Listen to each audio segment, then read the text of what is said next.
नमस्ते बच्चों। आज हम इस वीडियो में पढ़ेंगे सूरदास के पद पाठ से पद संख्या 7, जिसमें सूरदास जी लिख रहे हैं, उधो मोहि ब्रज बिसरत नाही, वृंदावन गोकुल वन उपवन सघन कुंज की छाही, प्रात समय माता जसमती और नंद देख सुख पावत, माखन रोटी दहयो सजायो अति हित साथ खवावत, गोपी ग्वाल बाल संग खेलत सब दिन हसत रिसात, सूरदास धन धन ब्रजवासी जिनसो हित जदतात। तो यहाँ सूरदास जी लिख रहे हैं कि भगवान कृष्ण अपने मित्र उद्धव जी से कह रहे हैं कि हे उद्धव जी, मोहि ब्रज विसरत नाही, मुझे ब्रज नहीं भूलता। इस समय श्री कृष्ण मथुरा में उद्धव जी के पास हैं और वो अपने सखा उद्धव जी से कह रहे हैं कि हे उद्धव जी, मुझे ब्रज नहीं भूलता। भाव यह है कि कोई भी व्यक्ति का बचपन अगर कहीं व्यतीत हुआ है तो वह उस जगह को अपने जीवन पर्यंत कभी भूलता नहीं है, क्योंकि बचपन का वह समय जिसमें वह अति प्रेम के साथ हानि लाभ से रहित होकर अपने मित्रों में जिस प्रकार से रहता है, खेलता है, कूदता है, उत्फुल्ल होकर बातें करता है, जाना है कहीं तो आराम से चला जाता है, जो खाना होता है खा लेता है।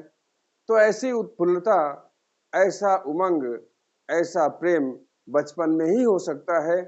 और बचपन में मिलने वाले ऐसे प्रेम को जिसमें माता पिता भी अपने पुत्रों को हमेशा सुखपूर्वक जीवन व्यतीत करते हुए देखना पसंद करते हैं, ऐसा बचपन किसे भूल सकता है। भगवान कृष्ण की भी यही स्थिति है। वो जब चाहते हैं, जहां चाहते हैं चले जाते हैं, जिस गोपी के मटके को फोड़ना चाहते हैं फोड़ देते हैं, जिस घर में दही चुरा के खाना होता है खा लेते हैं, जब चाहा वन को गायों को चराने के लिए चले जाते हैं, ग्वाल बालों के साथ खेलते हैं। तो ऐसा बचपन किसे भूल सकता है। यही सारी यादें उन्हें मथुरा चले जाने के पश्चात याद आती हैं। वो अपने मित्र उद्धव जी से कहते हैं कि हे उद्धव जी, हमें ब्रज नहीं भूलता। उद्धव मोहि ब्रज बिसरत नाही, वृंदावन गोकुल वन उपवन सघन कुंज की छाही। वह वृंदावन, वह गोकुल, वे वन और वे उपवन अर्थात छोटे मोटे बाग बगीचे और सघन कुंज की छाई और घने कुंजों की छाया हमें नहीं भूलती। तात्पर्य कि वृंदावन के प्रत्येक वन उपवन और कुंजों में वो जाते रहे हैं, गायों को चराने के लिए अपने सखा ग्वालों के साथ वहां क्रीड़ाएं किया करते रहे, गायों को चराने के साथ ही साथ। तो इसलिए कह रहे हैं कि वृंदावन गोकुल वन उपवन, वृंदावन, गोकुल, वहां के बाग बगीचे और घने कुंजों की छाया हमें नहीं भूलती। तात्पर्य कि वो बताना चाह रहे हैं उद्धव जी से कि हे उद्धव जी, वहां की ये सभी जगहें हमें बार बार याद आती हैं, हमें ये सब जगहें भूलती नहीं हैं। प्रात समय माता जसमती और नंद देख सुख पावत, प्रातः काल माता और पिता का हमें देख करके अत्यंत सुख की अनुभूति करना भी हमें नहीं भूलता। जिस प्रकार से मेरे माता पिता अर्थात बाबा नंद और माता यशोदा प्रातः काल हमें हंसते खेलते देखकर सुख की अनुभूति किया करते थे, वह उनके सुख की अनुभूति भी हमें याद आती है, वह उनके सुख की अनुभूति भी हमें नहीं भूलती है। माखन रोटी दहयो सजाए अति हित साथ खवावत, वे हमें मक्खन रोटी और दही सजा करके अत्यंत प्रेम के साथ खिलाया करते थे। तो उनका वह भोजन कराना भी हमें याद आता है। वह भोजन कराना उनको अति प्रेम के साथ उनके द्वारा कराया गया भोजन का समय भी हमें याद आता है, वह भी हमें नहीं भूलता। ग्वाल बाल गोपीन संग खेलत, ग्वाल बाल गोपी ग्वाल बाल संग खेलत, सब दिन हंसत रिसात। मैं गोपियों ग्वाल बालों के साथ हमेशा खेलता रहता था, सब दिन हंसत रिसात, और हमेशा हंसता रहता था, गुस्सा किया करता था उन गोपियों और ग्वाल बालों के साथ। तो ग्वाल बालों के साथ बिताए गए वे क्षण जिसमें मैं कभी गुस्सा किया करता था और कभी हंसता रहता था, कभी रूठता था, कभी हंसता था, कभी गुस्से की स्थिति में उनका वह हमें मनाना, ये बातें भी हमें याद आती हैं। वो बातें भी, यह सब बातें हमें भूलती नहीं है।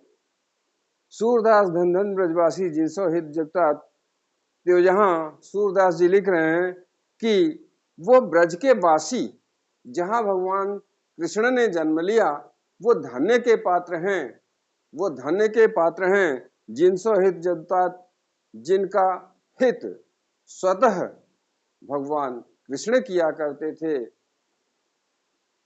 सूरदास धन धन ब्रजवासी, सूरदास जी कह रहे हैं कि वो ब्रज के वासी धन्य हैं, जहां भगवान कृष्ण स्वयं अवतरित हुए।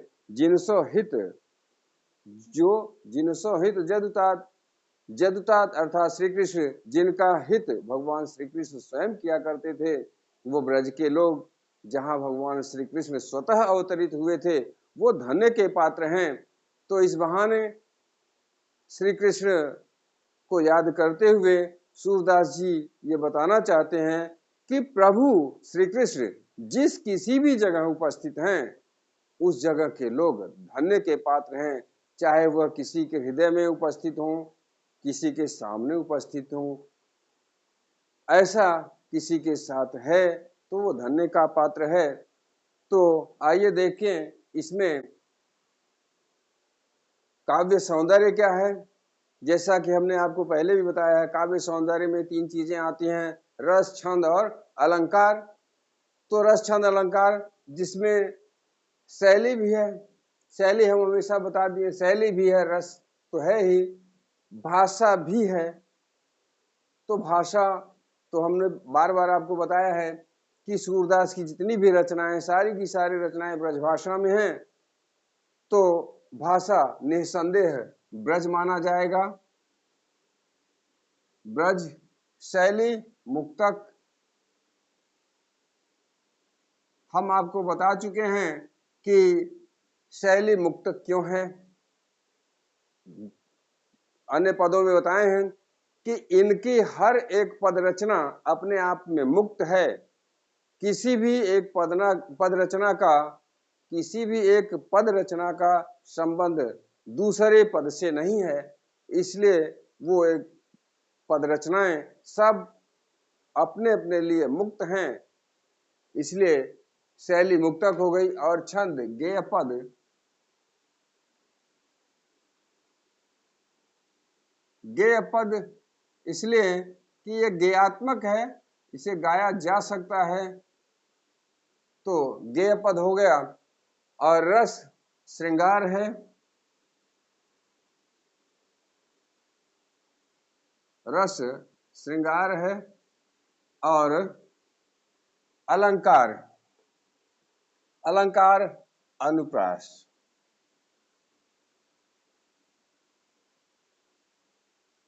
यहां दिया है जिनसो हित जदु तात, तो अनुप्रास अलंकार है। तो आज का यह वीडियो हम यही समाप्त करते हैं। हमारा चैनल अच्छा लगता है तो उसे सब्सक्राइब कीजिए, वीडियो को लाइक कीजिए और शेयर कीजिए, जिससे कि हमारा यह वीडियो अधिक से अधिक लोगों तक पहुंच सके। तो आज के लिए बस इतना ही। जय हिंद।